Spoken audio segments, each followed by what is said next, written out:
Good morning. আমি সুব্রত মান্না, যোগাঙ্কর একজন অন্ধভক্ত। আমি কলকাতায় থাকি। যোগাঙ্কর অনেকগুলো প্রোডাক্ট আছে, যার মধ্যে হুইটগ্রাস আমলা তুলসী প্রতিদিন সকালে না পান করলে আমার পুরো দিনটাই অস্বস্তিকর হয়ে ওঠে। প্রত্যেক দিন সকালে সাধারণ মানুষের চা দিয়ে শুরু হয়। আমার সকালবেলা ঘুম থেকে ওঠার পর সবার আগে তুলসী 5 ফোঁটা ডাইরেক্ট জিভে নিয়ে নিই। তার 5-7 মিনিট পর একটু জল খেয়ে নিই। তারপর হালকা গরম জলের মধ্যে আমলা আর হুইটগ্রাস মিক্স করে একসঙ্গে খেয়ে নিই। হুইটগ্রাস রক্তটাকে পরিষ্কার করে, আমলা এনার্জি যোগায়। আর যাদের রক্ত ক্লিন থাকে তাদের বডি ল্যাঙ্গুয়েজ অনেক হাই লেভেলে থাকে।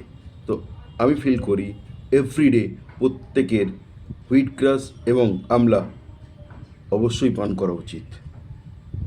ধন্যবাদ।